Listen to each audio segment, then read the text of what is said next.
अरे, सारे मेहमान बाहर बैठे हैं और आप अंदर आकर क्यों खड़े हो गए? ये क्या हुआ जानकी? विनीता के पेट में इस बार भी दूसरी बार भी बेटा था, हमारे खानदान का वारिस था, लेकिन पहले की तरह इस बार भी जन्म लेने से पहले ही वो मर गया। क्या समझूं मैं इसे? कुसुम का श्राप या कुदरत का न्याय? क्या समझूं? श्राप वाप कुछ नहीं है, अब बेकार की बातें मत सोचिए। पहली बार जब विनीता को मिसकैरेज हुआ वो उसकी लापरवाही की वजह से हुआ, और अब उसे नजर लग गई। एक बात कहूं, जब पेट में बच्चा होता है ना, तब हर औरत खूबसूरत दिखाई देती है। उस पर प्रिया की शादी के कितने फंक्शन किए हमने, और विनीता सज धज के घूमती है हर रोज। अब कि जब वो प्रेग्नेंट होगी ना, मैं उसे घर से बाहर निकलने ही नहीं दूंगी। कुछ नहीं जानकी, मुझे मालूम है कि ये सब मेरे किए की सजा मुझे मिल रही है। निरंग के साथ वो हादसा हुआ, अब उसके घर में बच्चे ही नहीं पैदा होंगे, और प्रशांत के घर में तो बेटी पैदा हुई है। दूसरा बेटा नहीं हो सकता क्या? जानकी, क्या तुम भूल गई उस ज्योतिषी ने क्या कहा था? उसने कहा था कि शिखा को सिर्फ बेटियां ही पैदा होंगी। भूल गई तुम? आप तो ऐसी बातों पर विश्वास नहीं करते थे। हाँ, विश्वास नहीं करता था मैं जानकी, लेकिन जब आदमी का अपने आप पर से भरोसा उड़ जाता है, तब जाकर कहीं वो इस तरह की बातों पर विश्वास करने लगता है। लेकिन भरोसा उठ जाने वाली बात ही नहीं हुई अब तक। बेटों से नहीं तो बेटियां बेटा देगी हमें। मिताली की शादी नहीं हुई तो क्या हुआ? प्रियंका तो बेटे होंगे ना? उसके बेटों के नाम के पीछे पुनिया लगेगा अब जानकी, भीमानी नहीं। मैं अपने परिवार का बेटा चाहता हूं, अपने खानदान का वारिस चाहता हूं मैं। वो औरत कौन थी निरंग? कई सालों पहले पापा जी के एक सीनियर पार्टनर रहा करते थे, वो उन्हीं की बेटी है शायद। मैं तो उस वक्त 8-10 साल का था, मुझे ठीक से कुछ याद नहीं। क्या अनाप शनाप पक रही थी वो? मुझे तो हैरानी हो रही थी पापा के बर्ताव को देख के।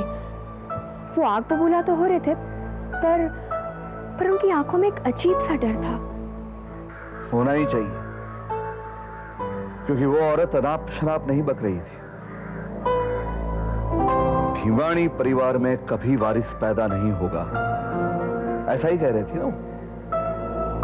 देखो, मिताली ने तो शादी भी नहीं की, और वैसे भी वो और प्रिया तो लड़कियां हैं। बाकी रह गए मैं, प्रशांत और रितीश। प्रशांत को एक बेटी है, विनीता को अब दूसरा मिसकैरेज हो गया, और हमें तो बच्चे पैदा ही नहीं हो सकते। I think she was right. कैसी बातें कर रहे हो तुम? विनीता फिर से प्रेग्नेंट हो सकती है, शिखा भी, और उन्हें लड़का भी हो सकता है। और तुम्हें? बच्चों जैसी बातें मत करो निरंग।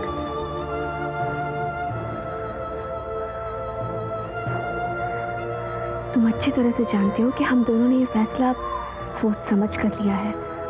मैं अपनी व्हीलचेयर में बैठा रहता हूं, तुम मेरे पीछे खड़ी रहती हो, ताकि एक दूसरे की आंखों का अकेलापन हम देख न पाए।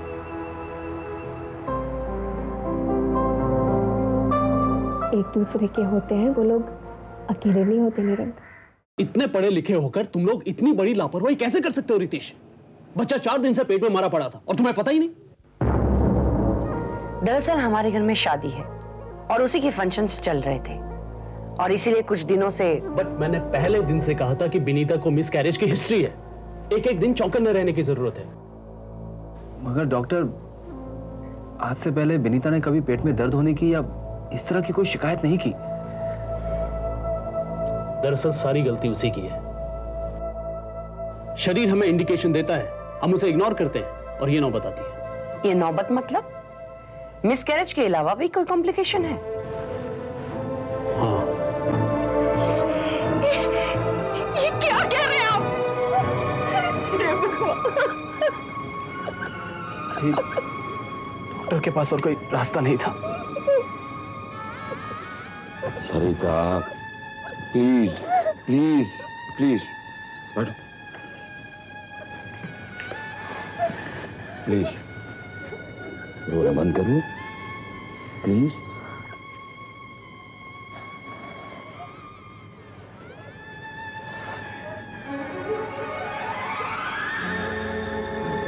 रितेश, तुमने ये बात अभी किसी और को तो नहीं बताई?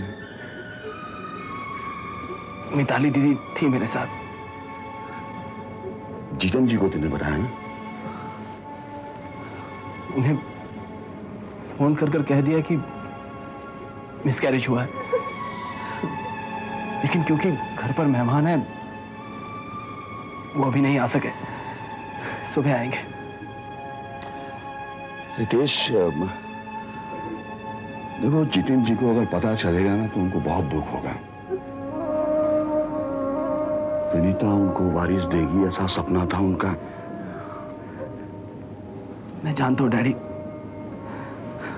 पापा को वारिस का ऑब्सेशन सा हो गया है। इसीलिए मैं चाहता हूं बेटे कि तुम अभी उनको ये बात मत बताओ।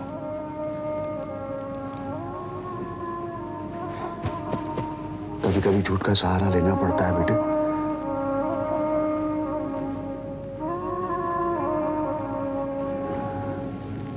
सच जितेंद्र जी का दिल तोड़ देगा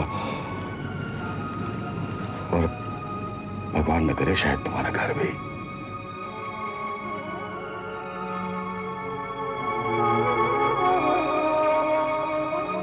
शांति, रीमा को दूध पिला देना।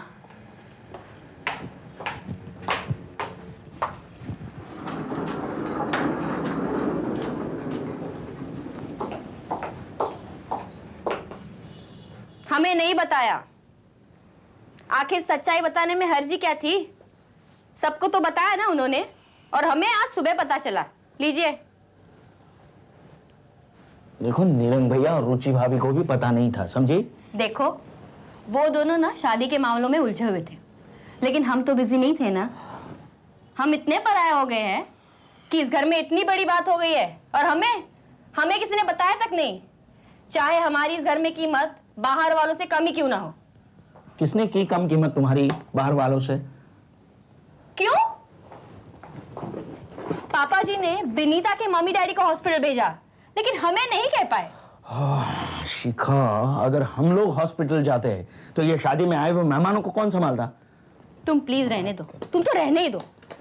बताने के लिए ना बहाने तुम्हें 1000 मिल जाएंगे, लेकिन सच्चाई यही है कि इस घर के लोग चाहते हैं कि हम इस घर से अलग हो जाए, ताकि ये घर मिताली दीदी और रितेश का हो।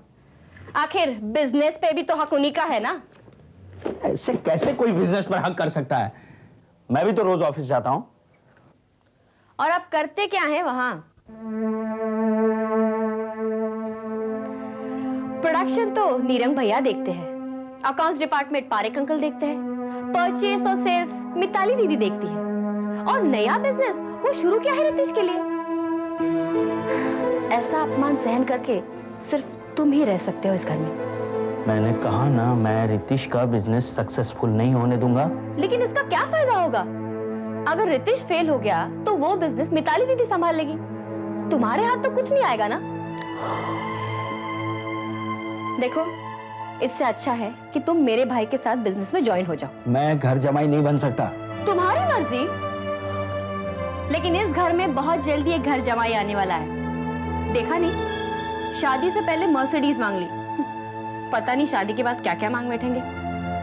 मिताली दीदी, नीरंग भैया, रितेश, पारेख अंकल, इन लोगों ने जो भी कुछ छोड़ा है ना, वो पराग लेके जाएगा, और तुम रह जाओगे हाथ मलते हुए।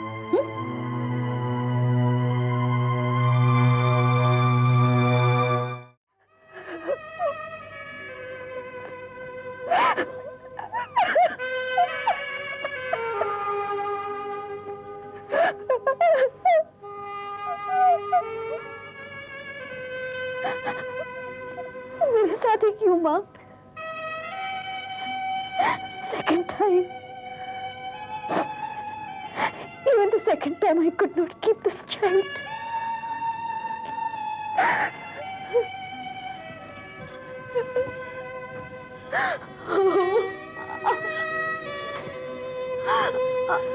चुप रहो बेटे, कितना रोगी। सब्र करो। तुम नहीं जानती माँ, पापा जी को कितना इंतजार था इस बच्चे का।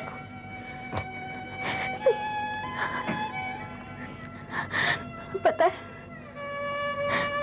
जब मेरा पहली बार मिसकैरेज हुआ था ना, तब उन्होंने मुझे बहुत डांटा था। उन्होंने मुझसे कहा था कि मां बनना कोई खेल नहीं है। और जब उन्हें पता चला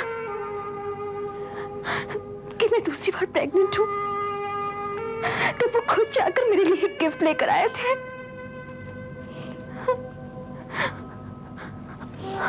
मां, अब उन्हें पता चलेगा कि मेरा मिसकैरेज हो गया है, तो वो मुझे कभी माफ नहीं करेंगे। बेटे नहीं, वो बहुत ममता रखते हैं, और अगर डांटते हैं तो सिर्फ इसलिए कि मिसकैरेज से तुम्हें तकलीफ होती है ना। हाँ? तो मुझे ये बच्चा चाहिए था ना। हाँ।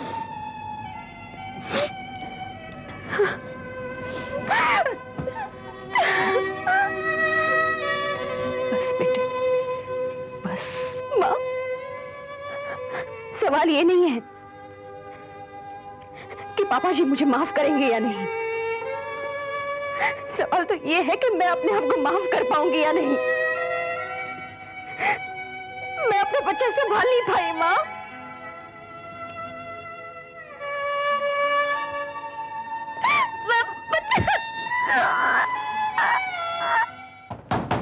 अरे यार, ये वो भी दरवाजा तोड़ोगे क्या? मैम साहब, देखो ये आदमी। अरे जबान बंद कर, हमारो घर हुए है। हमारे घर से तब से संबंध हुए हैं जब से इसकी शादी नहीं हुई थी। शादी तो मेरी अब भी नहीं हुई है। आप कौन है? अरे त्रिलोक, जय जिनेंद्र। जय जिनेंद्र। जय जिनेंद्र भाभी साहब। जय जिनेंद्र। तू अचानक कैसे आ गया? अचानक नहीं, थारी बेटी रो ब्याह है तो मन्ने तो आना ही पड़ेगा ना। थारो कार्ड मिलो तो। ये कैसो घर है शादी को? न फूल की सजावट है, न रोशनी है। भाई साहब, शादी कल थी, आज नहीं। आप 24 घंटे देर से आए हो। 20 तारीख की शादी लिखी थी तो मैंने तो 20 तारीख की टिकट निकाली थी रेल की। खैर, देर से आए दुरुस्त आए। अब बहू, जल्दी से चाय पिला, 24 घंटे से कुछ ना खाया मैंने। ये बहू नहीं है, ये मिताली है। इसको बचपन में देखा था तुमने। हमारे बचपन में? गांव में? अरे नहीं, जब वो बच्ची थी तब तुमने देखा था गांव में। अच्छा, मिताली। चलो चलो चलो, काका सा के पांव छुओ। मुझे हॉस्पिटल होकर ऑफिस जाना है। आप लोग बातें कीजिए, मैं आप लोगों को शाम को मिलती हूँ। कल शादी हुई, आज ऑफिस जाएगी? शादी इसकी नहीं, हमारी सबसे छोटी बेटी प्रियदर्शनी की थी। और भाई साहब, ये रुचि है, हमारी बड़ी बहू। चलो चलो चलो, काका सा के पांव छुओ। आप चाय के साथ नाश्ता तो करेंगे ना? हाँ जरूर करूंगा, 24 घंटे से कुछ खाया पिया नहीं है। वाह भाभी साहब, आप ये बड़ी अच्छी बहू ले आए हैं। हमारे छोटे बेटे कपूर चंद के वास्ते भी ऐसी एक बहू लानी है। थारे बेटे कहाँ हैं? 3 बेटे हैं ना? हाँ हाँ हाँ त्रिलोक, निरंगा प्रशांत सोए हुए हैं और रितिश गया है अस्पताल में। उसकी बीवी अस्पताल में है, उसी के साथ है। उसे हुआ क्या है? ऐसा है भाई साहब, विनीता का बच्चा पेट में मर गया, इसलिए कल रात उसका ऑपरेशन करना पड़ा। तुम आराम करो, हम अस्पताल जाते हैं, रात को मिलते हैं। जितेंद्र, थारे बेटे से कहना बहू को बच्चा ना भी हो फिर भी फारगती ना दे। बहू की बद्दुआ लेके बाद में बहुत पछताना पड़े हैं। हाँ। अरे बहू, नाश्ते में कुछ मिठाई ले आना। क्या है कि मुंह ब्याह में तो ना पहुंचे पर मुंह तो मीठो कर लूं। मिताली, जो मर्सिडीज हम पराग के नाम पर खरीद रहे हैं और उसे गिफ्ट दे रहे हैं, उसके लिए उसे गिफ्ट टैक्स देना पड़ेगा। क्या वो देगा? ठीक है, फिर प्रिया के नाम पे वो गाड़ी खरीद लीजिए। पूनम साहब ऐसा तो नहीं कहेंगे कि बेटी के नाम पर गाड़ी खरीद ली, दामाद के नाम पर नहीं? कैसे कैसे प्रॉब्लम्स हैं। ठीक है पारेख अंकल, आप एक काम कर सकते हैं, जितना भी गिफ्ट टैक्स का पैसा बनता है वो आप अलग दे दीजिए, हमें किसी की बात नहीं सुननी। मैं भी यही सोच रहा था, हम जो कुछ कर रहे हैं वो अपनी बेटी की खुशी के लिए कर रहे हैं। खुशियां अगर इस तरह से खरीदी जा सकती थी तो हर इंसान बाजार में एक घर बनाता। खुशियां खरीदी नहीं जा सकती, लेकिन दुख और गम की वजह पता चले तो उसे कम तो किया जा सकता है। फिर ये पैसा किस काम का? कल रात को मैं ही सोच रही थी, ये सब पैसा किस काम का? मम्मा, पापा, रितेश, विनीता, क्या इन सब लोगों की खुशी पैसा खरीद सकता है? अंकल, कल एक औरत आई थी और उसने बीच शादी में तमाशा खड़ा किया था। सुना है मैंने, मैं उसके खिलाफ पुलिस में रिपोर्ट लिखा रहा हूं। कोई फायदा नहीं, हंसते हंसते जेल चली जाएगी और हम लोग बाहर खड़े रह के रोते रहेंगे। आप जानते हैं अंकल, उस औरत ने जो शाप दिया है ना, वो पता नहीं क्यों मेरे आंखों के सामने सच होते हुए नजर आ रहा है। मतलब? बचपन में बापू हमें शहर की सैर करवाने ले जाते थे, बड़ी शेवरोलेट कन्वर्टिबल में। दिवाली वाले दिन सारा शहर बापू का था, हर गली हर मोहल्ले में उनके जानने पहचानने वाले थे, और क्लॉथ मार्केट तो पूरा उमड़ता था उनके पैरों को छूने के लिए। और बापू बड़े प्यार से सबको आशीर्वाद देते थे। तुम्हें तो याद होगा ना ये। पर ताज्जुब की बात तो ये है कि उनकी मौत के बाद हमें ये पता चला कि उनके सारे व्यापार धंधे, उनकी मिल्कियत उनकी नहीं रही थी, जितेंद्र भीमानी की हो चुकी थी। धोखे से, फरेब से, चोरी से। जो बापू की मौत की अगली शाम तक उनका चवन्नी पार्टनर था। तुम्हें मालूम है ना, तब मैं कुछ न कर पाई, रोते रोते अपने बापू को शमशान ले गई और कायदा दिखाकर मेरे बापू की मिल्कियत को ले जाने वाले का बाल भी बांका न कर पाई। आज भी मेरे बापू का क्रियाक्रम करना बाकी है। उनकी आत्मा ऊपर बैठे बैठे तड़पती होगी और हम बहनें यहां। पर अब जितेंद्र तड़पेगा और उसमें तुम मेरा साथ दोगे श्रीचंद। क्यों कुड़ी दूंगा बहन, थारा बोलता ही माँ तो तने मदद करना शुरू कर दिया। वो जितेंद्र भीमानी की बेटी ने मैं मारे घर की बहू बना के ले आया। मत बन, माचिस की तिली दाग दी रुई की बोरी में। अब देख तमाशा।